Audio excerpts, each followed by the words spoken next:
సాయికృష్ణ అదృశ్యం కేసులో దాఖలైన హెబియస్ కార్పస్ పిటిషన్పై హైకోర్టులో నేడు విచారణ జరగనుంది.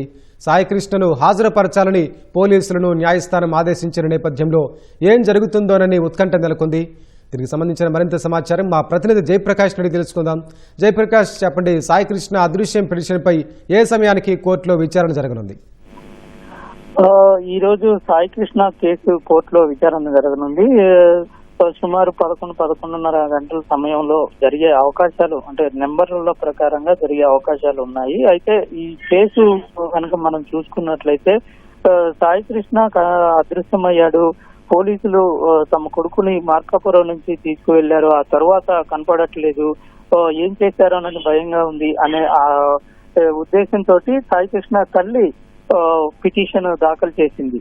దానిపైన విచారణ జరిపినటువంటి న్యాయస్థానం సాయికృష్ణను కోర్టులో హాజరుపరచాలని ఆదేశాలు జారీ చేసింది. మొదట తమకేం తెలియదని కౌంటర్ దాఖలు చేశారు.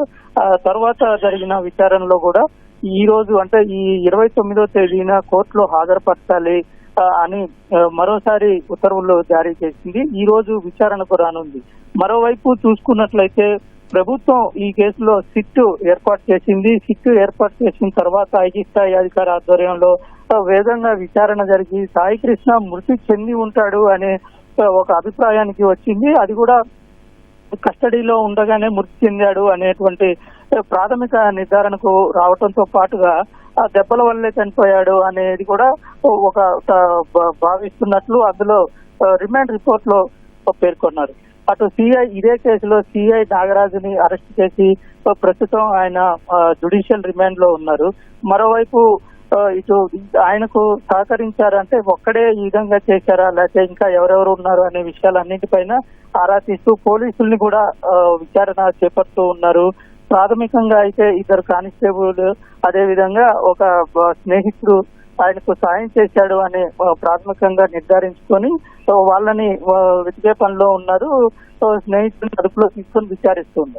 అయితే ఇదే క్రమంలో ఒకవైపు సిట్ ఎంక్వైరీ బలంగా జరుగుతుంది. ఫోరెన్సిక్ ఎవిడెన్స్, డిజిటల్ ఎవిడెన్స్, అదే విధంగా ఇటు సీసీ కెమెరాలు ఎక్కడైనా ఉన్నాయా, ఒకవేళ వాళ్ళు అక్కడి నుంచి తీసుకువచ్చినట్టు అయితే నిర్ధారణ జరుగుతుంది. కానీ తర్వాత ఏం జరిగిందనే విషయాల్లో కానిస్టేబుల్స్, అదే విధంగా అక్కడ ఉన్నటువంటి పోలీస్ స్టేషన్ లో ఉన్న ఎస్ఐ వీళ్ళందరినీ కూడా స్టేట్మెంట్ రికార్డ్ చేసిన పరిస్థితి ఉంది. నిన్న కూడా తాజాగా మరికొంతమందిని విచారణ చేసి వాళ్ళ నుంచి స్టేట్మెంట్స్ తీసుకున్న పరిస్థితి ఉంది. ఇదే విధంగా, అంటే ఒకవైపు కోర్టుల్లో పిటిషన్ల పైన విచారణ, ఇంకొక వైపు ప్రభుత్వం ఏర్పాటు చేసిన సిట్ విచారణ. ఇప్పుడు ఈ రోజు కోర్టులో ఏం చెప్తారు, కోర్టు ఏ విధంగా డెసిషన్ తీసుకుంటుంది అనేది కొంత ఉత్కంఠత కొనసాగుతుంది. ఎందుకంటే సాయికృష్ణ అదృశ్యం కేసులో ఈ కేసును సిబిఐకి అప్పగించాలని కోరుతూ ఇటు వాళ్ళ పిన్ని, సాయికృష్ణ పిన్ని, అదే విధంగా సాయికృష్ణ తల్లి కోర్టులో పిటిషన్ దాఖలు చేసిన పరిస్థితి కూడా ఉంది. అంటే ఈ వివరాలన్నింటినీ ఇప్పటి వరకు సిట్ సేకరించిన వివరాలు, వాళ్ళు చేసినటువంటి పనిని ఒక నివేదిక రూపంలో కోర్టుకు ఇచ్చిన తర్వాత కోర్టు తీసుకునే నిర్ణయం పైన సర్వత్రా ఉత్కంఠత నెలకొంటుంది అనేది చెప్పుకోవచ్చు. అంటే ఇదే కొనసాగుతుందా, లేదంటే ఏం జరుగుతుంది అనేది కొంత ఆసక్తిగా మారుతుంది. వెంకటేష్, ధన్యవాదాలు జయప్రకాష్.